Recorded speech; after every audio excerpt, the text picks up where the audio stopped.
ॐ श्री पंचवदनाञ्जनेयाय नमः।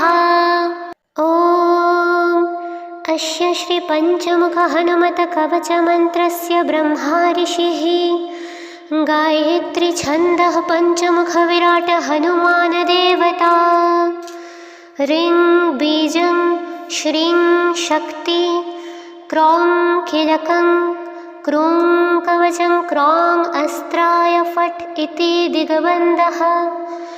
श्रीगरुड उवाच अत ध्यानं प्रवक्ष्यामि शृणु सर्वाङ्गसुन्दरी यत्कृतं देवदेवेन ध्यानं हनुमतः प्रियं पञ्चवक्त्रं महाभीमं त्रिपञ्चनयनैर्युतं बाहुभिर्दशभिर्युक्तं सर्वकामार्थसिद्धिदं पूर्वर्तु वानरं वक्त्रं कोटिसूर्यसमप्रभ दंष्ट्राङ्करालबदनं भ्रुकुटिकुटियच्छणम् अस्यैव दक्षिणं वक्त्रं नारसिंहं महाब्दुदम् अत्युग्रतेजवपुषं भीष्णं भयानाशनम्।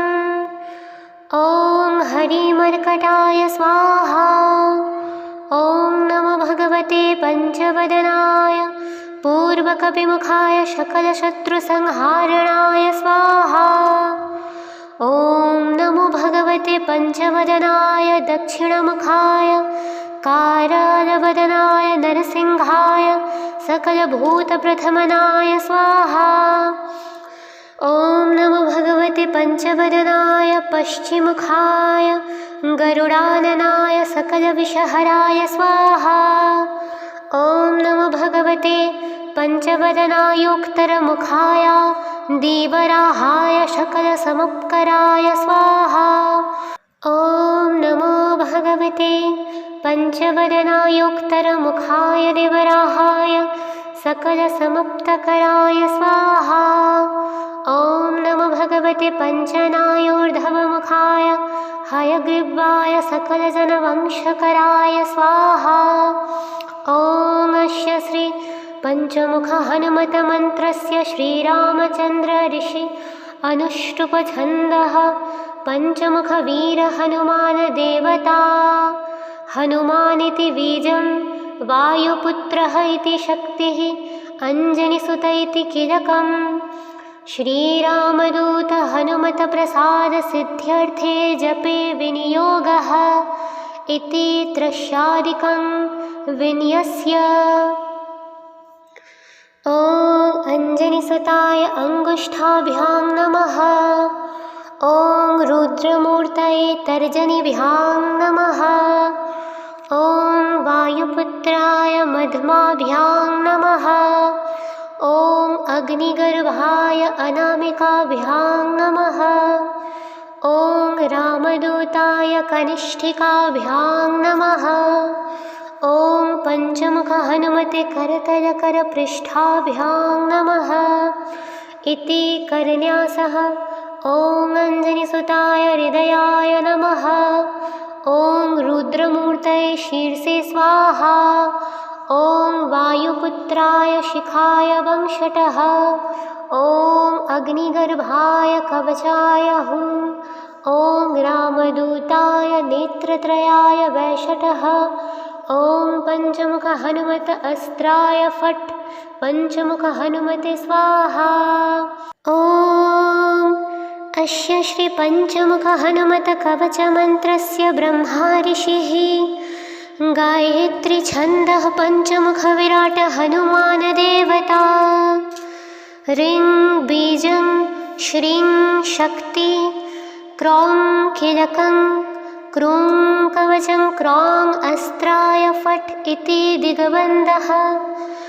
श्रीगरुड उवाच अत ध्यानं प्रवक्ष्यामि शृणु सर्वाङ्गसुन्दरी यत्कृतं देवदेवेन ध्यानं हनुमतः प्रियं पञ्चवक्त्रं महाभीमं त्रिपञ्चनयनैर्युतं बाहुभिर्दशभिर्युक्तं सर्वकामार्थसिद्धिदं पूर्वर्तु वानरं वक्त्रं कोटिसूर्यसमप्रभा दंष्ट्राङ्करालबदनं भ्रुकुटीकुटियच्छणम् अस्यैव दक्षिणं वक्त्रं नारसिंहं महाब्दुदम् अत्युग्रतेजवपुषं भीष्णं भयानाशनम् ॐ हरिमर्कटाय स्वाहा।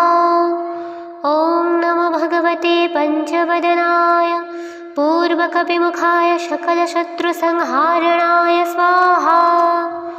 ॐ नमो भगवते पंचवदनाय दक्षिणमुखाय कारालवदनाय नरसिंहाय सकलभूतप्रथमनाय स्वाहा। ॐ नमो भगवते पंचवदनाय पश्चिमुखाय गरुडाननाय सकलविषहराय स्वाहा।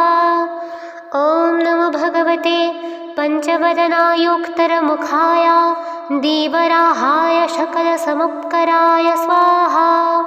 ॐ नमो भगवते पंचवदनायोक्तरमुखाय देवराहाय सकलसमुक्तकराय स्वाहा। ॐ नमो भगवते पंचनायोर्ध्वमुखाय हयग्रीवाय सकलजनवंशकराय स्वाहा।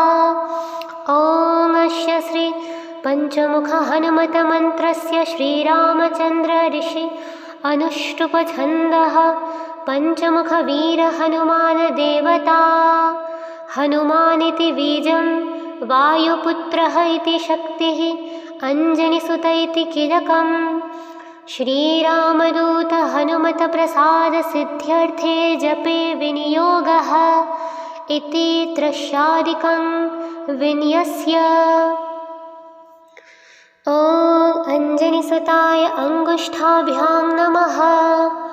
ॐ रुद्रमूर्तये तर्जनीभ्यां नमः। ॐ वायुपुत्राय मध्यमाभ्यां नमः। ॐ अग्निगर्भाय अनामिकाभ्यां नमः। ॐ रामदूताय कनिष्ठिकाभ्यां नमः। ॐ पंचमुख हनुमते करतलकरपृष्ठाभ्यां नमः इति करन्यासः। ॐ अंजनिसुताय हृदयाय नमः। ॐ रुद्रमूर्तये शीर्षे स्वाहा। ॐ वायुपुत्राय शिखाय वंशटः। ॐ अग्निगर्भाय कवचाय हुं। ॐ रामदूताय नेत्रत्रयाय वैशटः। ॐ पंचमुख हनुमत अस्त्राय फट् पंचमुख हनुमते स्वाहा। ॐ अस्य श्री पंचमुख हनुमत कवच मंत्रस्य ब्रह्मा ऋषिः गायत्री छन्दः पंचमुख विराट हनुमान देवता ऋं बीजं श्रीं शक्ति क्रौं कीलकं क्रूं कवचं क्रौं अस्त्राय फट् इति दिग्बन्धः। श्रीगरुड उवाच अत ध्यानं प्रवक्ष्यामि शृणु सर्वाङ्गसुन्दरी यत्कृतं देवदेवेन ध्यानं हनुमतप्रियं पञ्चवक्त्रं महाभीमं त्रिपञ्चनयनैर्युतं बाहुभिर्दशभिर्युक्तं सर्वकामार्थसिद्धिदं पूर्वर्तु वानरं वक्त्रं कोटिसूर्यसमप्रभा दंष्ट्राङ्करालबदनं भ्रुकुटीकुटियच्छणम् अस्यैव दक्षिणं वक्त्रं नारसिंहं महाब्दुदम् अत्युग्रतेजवपुषं भीष्णं भयानाशनम् ॐ हरिमर्कटाय स्वाहा। ॐ नमो भगवते पंचवदनाय पूर्वकपिमुखाय सकलशत्रुसंहारणाय स्वाहा। ॐ नमो भगवते पंचवदनाय दक्षिणमुखाय कारालवदनाय नरसिंहाय सकलभूतप्रथमनाय स्वाहा। ॐ नमो भगवते पंचवदनाय पश्चिमुखाय गरुडाननाय सकलविषहराय स्वाहा। ॐ नमो भगवते पंचवदनायोक्तरमुखाय दीवराहाय सकलसमुपकराय स्वाहा। ॐ भगवते पञ्चवदनायोक्तरमुखाय देवराहाय सकलसमुक्तकराय स्वाहा। ॐ नमो भगवते पञ्चनायोर्ध्वमुखाय हयग्रीवाय सकलजनवंशकराय स्वाहा। ॐ अस्य श्री पञ्चमुख हनुमतमन्त्रस्य श्रीरामचन्द्र ऋषि अनुष्टुप्छन्दः पञ्चमुखवीर हनुमान देवता। हनुमानिति बीजं वायुपुत्रः इति शक्तिः अञ्जनिसुत इति कीलकम्। श्रीरामदूत हनुमत प्रसाद सिद्ध्यर्थे जपे विनियोगः इति त्रस्यादिकं विन्यस्य। ॐ अञ्जनिसुताय अङ्गुष्ठाभ्यां नमः। ॐ रुद्रमूर्तये तर्जनीभ्यां नमः। ॐ वायुपुत्राय मध्यमाभ्यां नमः। ॐ अग्निगर्भाय अनामिकाभ्यां नमः। ॐ रामदूताय कनिष्ठिकाभ्यां नमः। ॐ पञ्चमुख हनुमते करतलकरपृष्ठाभ्यां नमः इति करन्यासः। ॐ अञ्जनिसुताय हृदयाय नमः। ॐ रुद्रमूर्तये शीर्षे स्वाहा। ॐ वायुपुत्राय शिखाय वंशटः। ॐ अग्निगर्भाय कवचाय हुं। ॐ रामदूताय नेत्रत्रयाय वैशटः। ॐ पञ्चमुख हनुमत अस्त्राय फट् पञ्चमुख हनुमते स्वाहा। ॐ अस्य श्री पञ्चमुख हनुमत कवचमन्त्रस्य ब्रह्मा ऋषिः गायत्री छन्दः पञ्चमुख विराट हनुमान देवता। ह्रीं बीजं श्रीं शक्ति क्रौं कीलकं क्रूं कवचं क्रौं अस्त्राय फट् इति दिग्बन्धः। श्रीगरुड उवाच अत ध्यानं प्रवक्ष्यामि शृणु सर्वाङ्गसुन्दरी यत्कृतं देवदेवेन ध्यानं हनुमतप्रियं पञ्चवक्त्रं महाभीमं त्रिपञ्चनयनैर्युतं बाहुभिर्दशभिर्युक्तं सर्वकामार्थसिद्धिदं पूर्वर्तु वानरं वक्त्रं कोटिसूर्यसमप्रभ दंष्ट्राङ्करालबदनं भ्रुकुटिकुटियक्षणम् अस्यैव दक्षिणं वक्त्रं नारसिंहं महाब्दुदम् अत्युग्रतेजवपुषं भीष्णं भयानाशनम्। ॐ हरिमर्कटाय स्वाहा। ॐ नमो भगवते पञ्चवदनाय पूर्वकपिमुखाय सकलशत्रुसंहारणाय स्वाहा। ॐ नमो भगवते पञ्चवदनाय दक्षिणमुखाय कारालवदनाय नरसिंहाय सकलभूतप्रथमनाय स्वाहा।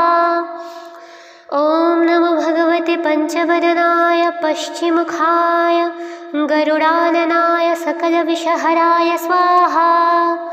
ॐ नमो भगवते पञ्चवदनायोक्तरमुखाय दीवराहाय सकलसमुपकराय स्वाहा। ॐ नमो भगवते पञ्चवदनायोक्तरमुखाय देवराहाय सकलसमुक्तकराय स्वाहा। ॐ नमो भगवते पञ्चनायोर्ध्वमुखाय हयग्रीवाय सकलजनवंशकराय स्वाहा। ॐ अस्य श्री पञ्चमुख हनुमतमन्त्रस्य श्रीरामचन्द्र ऋषि अनुष्टुप्छन्दः पञ्चमुखवीर हनुमान देवता। हनुमानिति बीजं वायुपुत्रः इति शक्तिः अञ्जनिसुत इति कीलकम्। श्रीरामदूत हनुमत प्रसाद सिद्ध्यर्थे जपे विनियोगः इति त्रस्यादिकं विन्यस्य। ॐ अञ्जनिसुताय अङ्गुष्ठाभ्यां नमः। ॐ रुद्रमूर्तये तर्जनीभ्यां नमः। ॐ वायुपुत्राय मध्माभ्यां नमः। ॐ अग्निगर्भाय अनामिकाभ्यां नमः। ॐ रामदूताय कनिष्ठिकाभ्यां नमः। ॐ पञ्चमुख हनुमते करतलकरपृष्ठाभ्यां नमः। इति करन्यासः। ॐ अञ्जनिसुताय हृदयाय नमः। ॐ रुद्रमूर्तये शीर्षे स्वाहा। ॐ वायुपुत्राय शिखाय वंशटः। ॐ अग्निगर्भाय कवचाय हुं। ॐ रामदूताय नेत्रत्रयाय वैशटः। ॐ पञ्चमुख हनुमत अस्त्राय फट्। पञ्चमुख हनुमते स्वाहा। ॐ अस्य श्री पञ्चमुख हनुमत कवचमन्त्रस्य ब्रह्मा ऋषिः गायत्री छन्दः पञ्चमुख विराट हनुमान देवता। ह्रीं बीजं श्रीं शक्ति क्रौं कीलकं क्रूं कवचं क्रौं अस्त्राय फट् इति दिग्बन्धः। श्रीगरुड उवाच अथ ध्यानं प्रवक्ष्यामि शृणु सर्वाङ्गसुन्दरी। यत्कृतं देवदेवेन ध्यानं हनुमतप्रियं। पञ्चवक्त्रं महाभीमं त्रिपञ्चनयनैर्युतं। बाहुभिर्दशभिर्युक्तं सर्वकामार्थसिद्धिदं। पूर्वर्तु वानरं वक्त्रं कोटिसूर्यसमप्रभ। दंष्ट्राङ्करालवदनं भ्रुकुटिकुटियच्छणम्। अस्यैव दक्षिणं वक्त्रं नारसिंहं महाब्दुदम्। अत्युग्रतेजवपुषं भीष्णं भयानाशनम्। ॐ हरिमर्कटाय स्वाहा। ॐ नमो भगवते पञ्चवदनाय पूर्वकपिमुखाय सकलशत्रुसंहारणाय स्वाहा। ॐ नमो भगवते पञ्चवदनाय दक्षिणमुखाय कारालवदनाय नरसिंहाय सकलभूतप्रथमनाय स्वाहा। ॐ नमो भगवते पञ्चवदनाय पश्चिमुखाय गरुडाननाय सकलविषहराय स्वाहा। ॐ नमो भगवते पञ्चवदनायोक्तरमुखाय दीवराहाय सकलसमुपकराय स्वाहा। ॐ नमो भगवते पञ्चवदनायोक्तरमुखाय देवराहाय सकलसमुपकराय स्वाहा। ॐ नमो भगवते पञ्चनायोर्ध्वमुखाय हयग्रीवाय सकलजनवंशकराय स्वाहा। ॐ अस्य श्री पञ्चमुख हनुमत मन्त्रस्य श्रीरामचन्द्र ऋषि अनुष्टुप्छन्दः पञ्चमुख वीर हनुमान देवता। हनुमानिति बीजं वायुपुत्रः इति शक्तिः अञ्जनिसुत इति कीलकम्। श्रीरामदूत हनुमत प्रसाद सिद्ध्यर्थे जपे विनियोगः इति त्रस्यादिकं विन्यस्य। ॐ अञ्जनिसुताय अङ्गुष्ठाभ्यां नमः। ॐ रुद्रमूर्तये तर्जनीभ्यां नमः। ॐ वायुपुत्राय मध्माभ्यां नमः।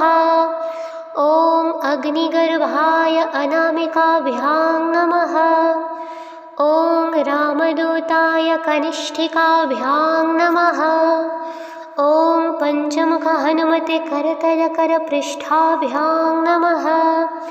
इति करन्यासः। ॐ अञ्जनिसुताय हृदयाय नमः। ॐ रुद्रमूर्तये शीर्षे स्वाहा। ॐ वायुपुत्राय शिखाय वंशटः। ॐ अग्निगर्भाय कवचाय हुं। ॐ रामदूताय नेत्रत्रयाय वैशटः। ॐ पञ्चमुख हनुमत अस्त्राय फट्। पञ्चमुख हनुमते स्वाहा।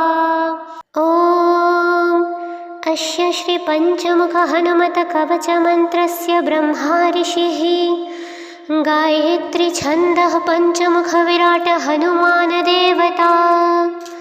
ह्रीं बीजं श्रीं शक्ति क्रौं कीलकं क्रूं कवचं क्रौं अस्त्राय फट् इति दिग्बन्धः।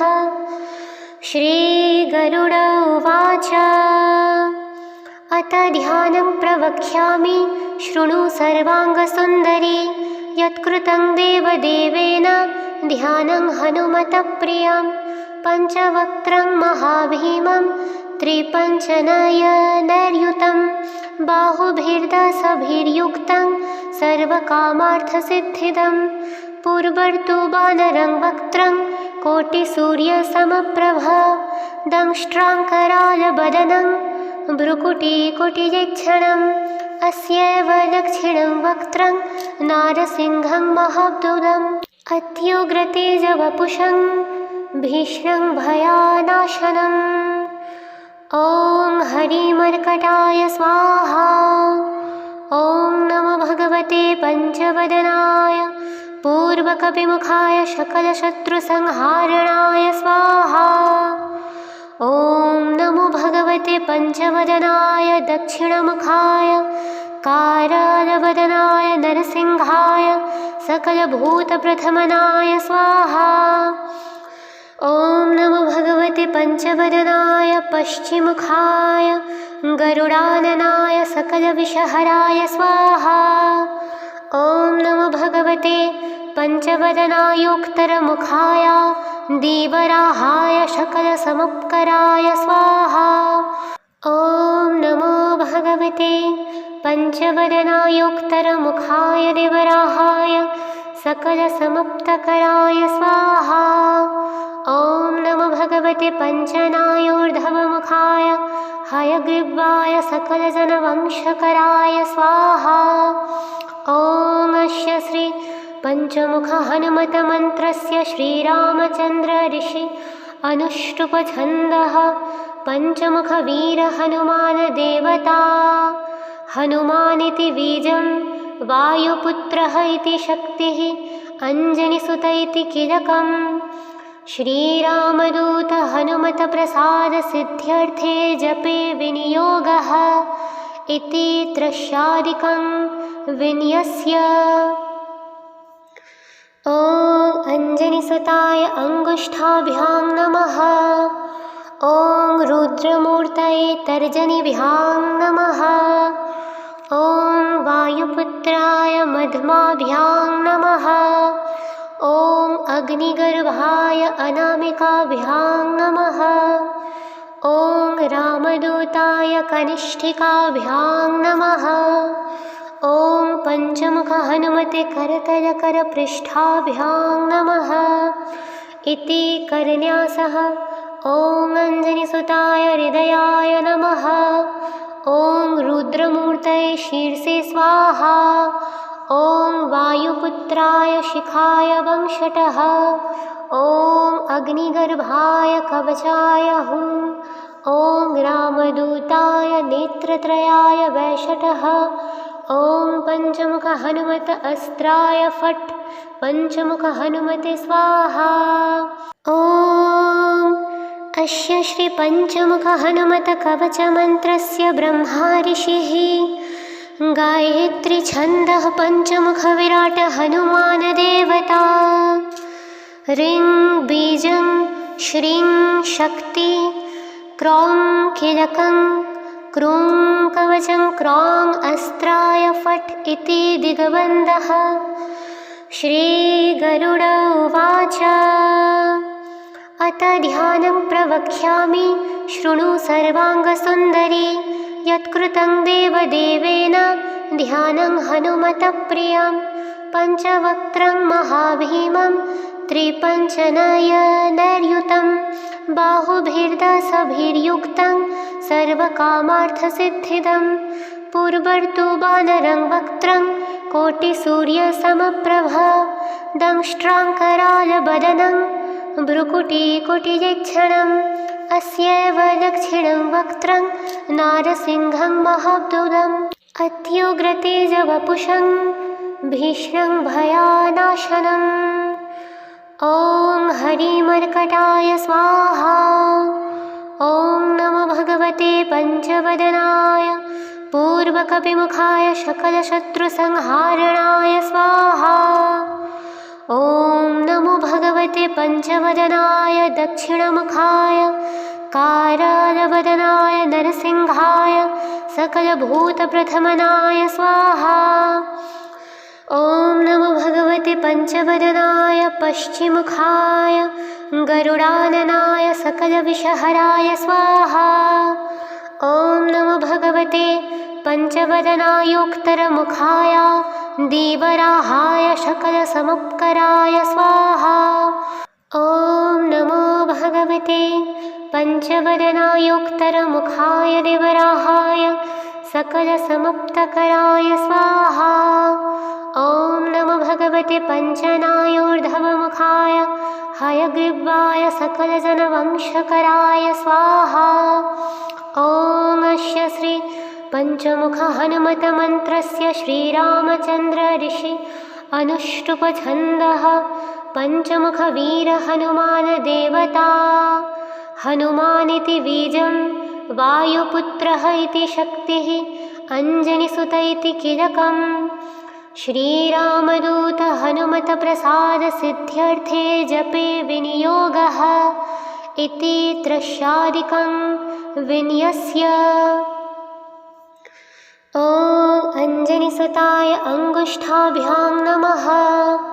ॐ रुद्रमूर्तये तर्जनीभ्यां नमः। ॐ वायुपुत्राय मध्यमाभ्यां नमः। ॐ अग्निगर्भाय अनामिकाभ्यां नमः। ॐ रामदूताय कनिष्ठिकाभ्यां नमः।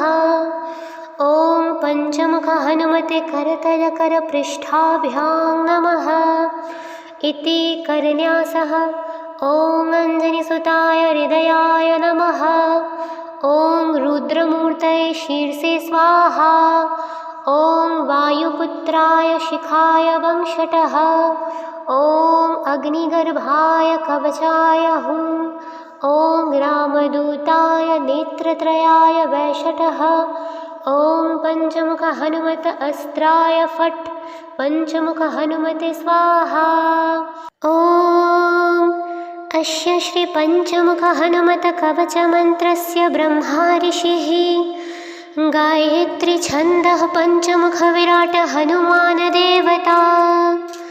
ह्रीं बीजं श्रीं शक्ति क्रौं कीलकं क्रूं कवचं क्रौं अस्त्राय फट् इति दिग्बन्धः।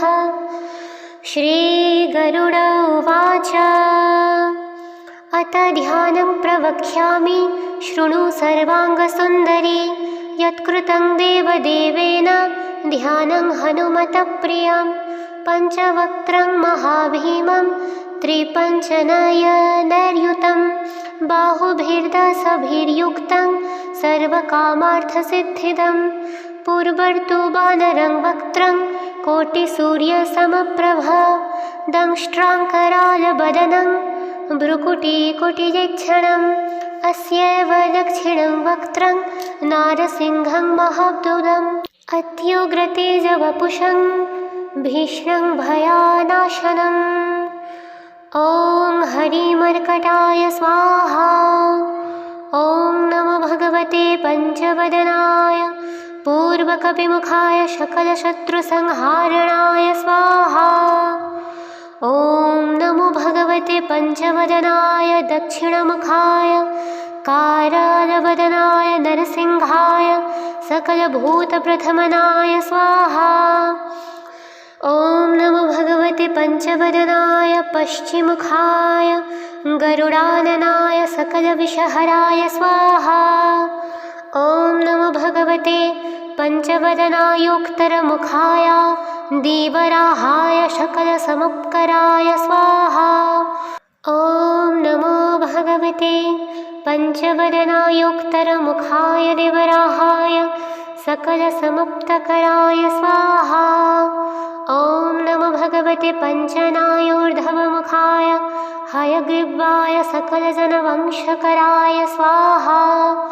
ॐ अस्य श्री पंचमुख हनुमत मंत्रस्य श्रीरामचंद्र ऋषि अनुष्टुप छन्दः पंचमुख वीर हनुमान देवता हनुमानिति बीजं वायुपुत्रः इति शक्तिः अंजनिसुत इति कीलकम् श्रीरामदूत हनुमत प्रसाद सिद्ध्यर्थे जपे विनियोगः इति त्रस्यादिकं विन्यस्य।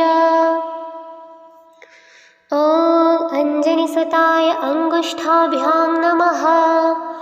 ॐ रुद्रमूर्तये तर्जनीभ्यां नमः। ॐ वायुपुत्राय मध्यमाभ्यां नमः।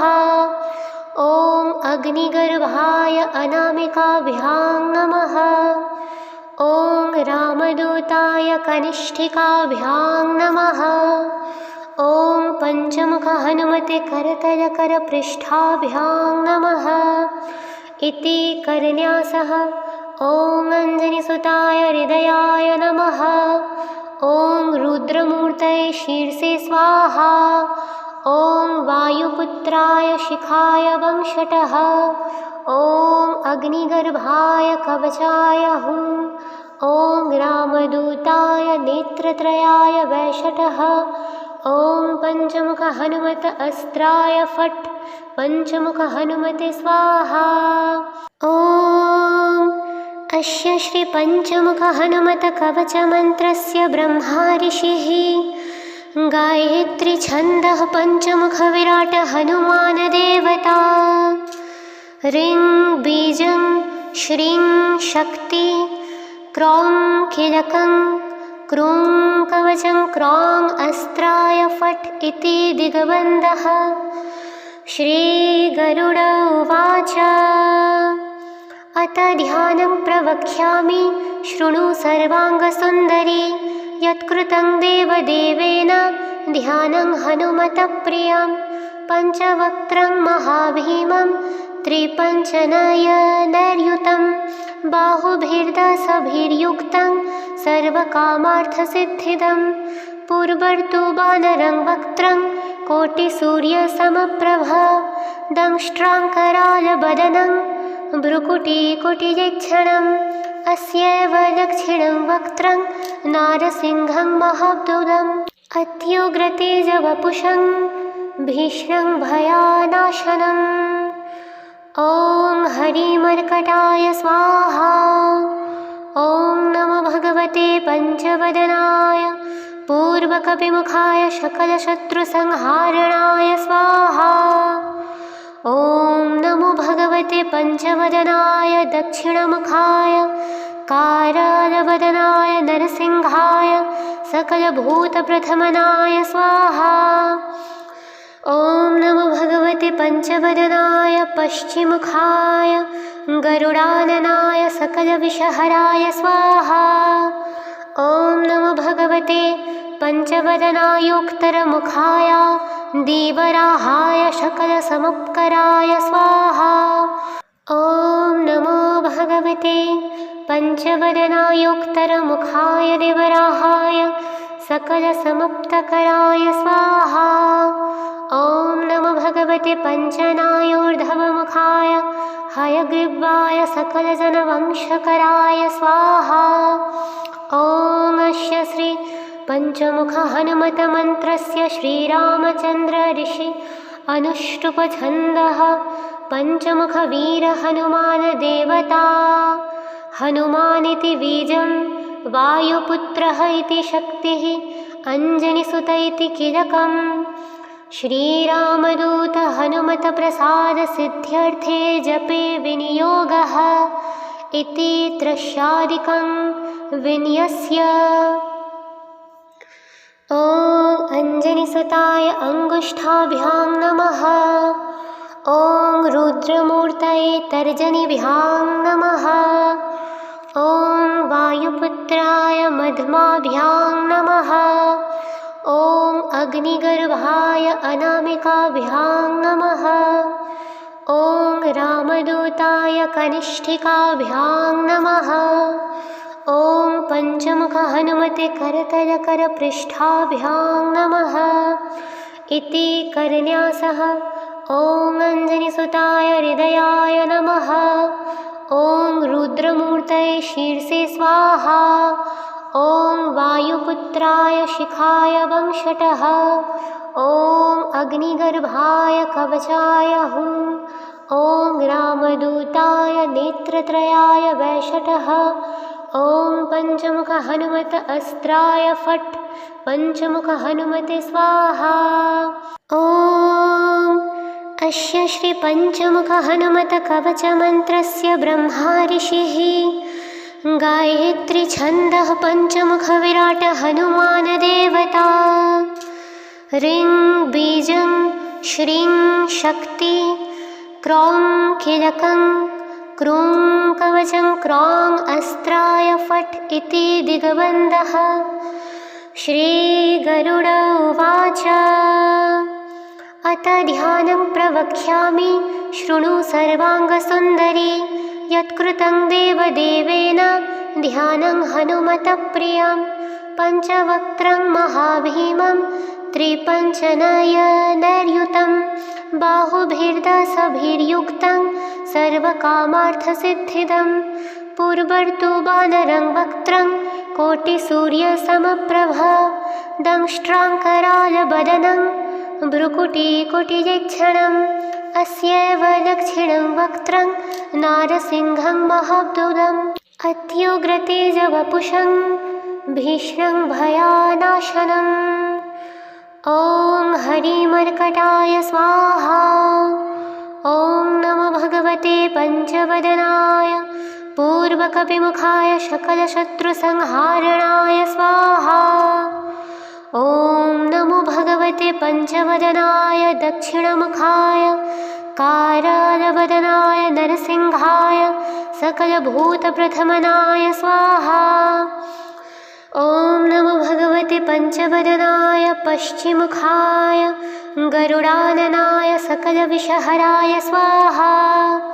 ॐ नमो भगवते पञ्चवदनायोक्तरमुखाय दीवराहाय सकलसमुपकराय स्वाहा। ॐ नमो भगवते पञ्चवदनायोक्तरमुखाय देवराहाय सकलसमुपकराय स्वाहा। ॐ नमो भगवते पञ्चनायोर्ध्वमुखाय हयग्रीवाय सकलजनवंशकराय स्वाहा। ॐ अस्य श्री पञ्चमुख हनुमत मन्त्रस्य श्रीरामचन्द्र ऋषि अनुष्टुप्छन्दः पञ्चमुख वीर हनुमान देवता। हनुमानिति बीजं वायुपुत्रः इति शक्तिः अञ्जनिसुत इति कीलकम्। श्रीरामदूत हनुमत प्रसाद सिद्ध्यर्थे जपे विनियोगः इति त्रस्यादिकं विन्यस्य। ॐ अञ्जनिसुताय अङ्गुष्ठाभ्यां नमः। ॐ रुद्रमूर्तये तर्जनीभ्यां नमः। ॐ वायुपुत्राय मध्यमाभ्यां नमः। ॐ अग्निगर्भाय अनामिकाभ्यां नमः। ॐ रामदूताय कनिष्ठिकाभ्यां नमः। ॐ पञ्चमुख हनुमते करतलकरपृष्ठाभ्यां नमः इति करन्यासः। ॐ अञ्जनिसुताय हृदयाय नमः। ॐ रुद्रमूर्तये शीर्षे स्वाहा। ॐ वायुपुत्राय शिखाय वंशटः। ॐ अग्निगर्भाय कवचाय हुं।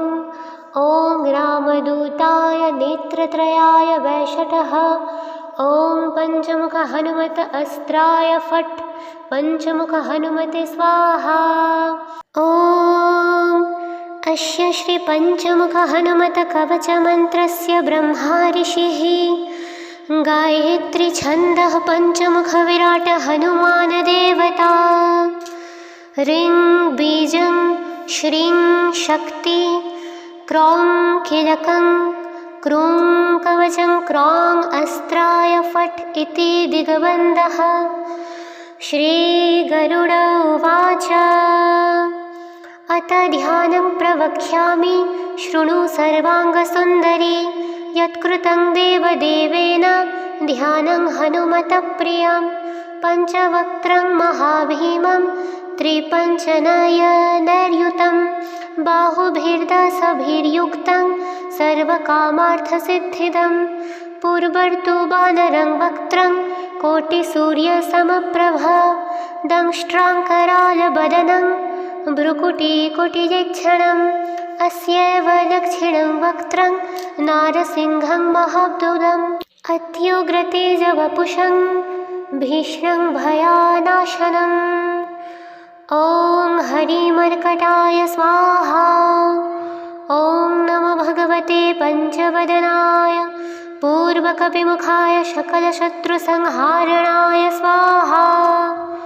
ॐ नमो भगवते पञ्चवदनाय दक्षिणमुखाय कारालवदनाय नरसिंहाय सकलभूतप्रथमनाय स्वाहा। ॐ नमो भगवते पञ्चवदनाय पश्चिमुखाय गरुडाननाय सकलविषहराय स्वाहा। ॐ नमो भगवते पञ्चवदनायोक्तरमुखाय दीवराहाय सकलसमुपकराय स्वाहा। ॐ नमो भगवते पञ्चवदनायोक्तरमुखाय देवराहाय सकलसमुपकराय स्वाहा। ॐ नमो भगवते पञ्चनायोर्ध्वमुखाय हयग्रीवाय सकलजनवंशकराय स्वाहा। ॐ अस्य श्री पञ्चमुख हनुमतमन्त्रस्य श्रीरामचन्द्र ऋषि अनुष्टुप्छन्दः पञ्चमुखवीर हनुमान देवता हनुमानिति बीजं वायुपुत्रः इति शक्तिः अञ्जनिसुत इति कीलकम् श्रीरामदूत हनुमतप्रसाद सिद्ध्यर्थे जपे विनियोगः इति त्रस्यादिकं विन्यस्य। ॐ अञ्जनिसुताय अङ्गुष्ठाभ्यां नमः। ॐ रुद्रमूर्तये तर्जनीभ्यां नमः। ॐ वायुपुत्राय मध्यमाभ्यां नमः। ॐ अग्निगर्भाय अनामिकाभ्यां नमः। ॐ रामदूताय कनिष्ठिकाभ्यां नमः। ॐ पञ्चमुख हनुमते करतलकरपृष्ठाभ्यां नमः इति करन्यासः। ॐ अञ्जनिसुताय हृदयाय नमः। ॐ रुद्रमूर्तये शीर्षे स्वाहा। ॐ वायुपुत्राय शिखाय वंशटः। ॐ अग्निगर्भाय कवचाय हुं। ॐ रामदूताय नेत्रत्रयाय वैशटः। ॐ पञ्चमुख हनुमत अस्त्राय फट् पञ्चमुख हनुमते स्वाहा। ॐ अस्य श्री पञ्चमुख हनुमत कवचमन्त्रस्य ब्रह्मा ऋषिः गायत्री छन्दः पञ्चमुख विराट हनुमान देवता ऋं बीजं श्रीं शक्ति क्रौं कीलकं क्रूं कवचं क्रौं अस्त्राय फट् इति दिग्बन्धः।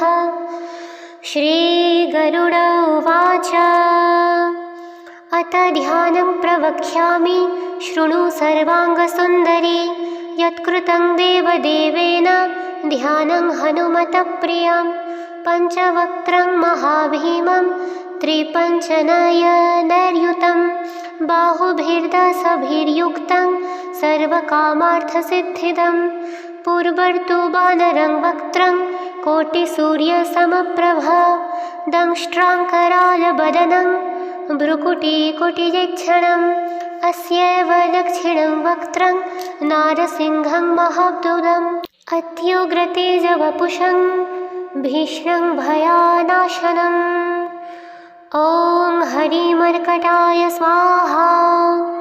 ॐ नमो भगवते पञ्चवदनाय पूर्वकपिमुखाय सकलशत्रुसंहारणाय स्वाहा।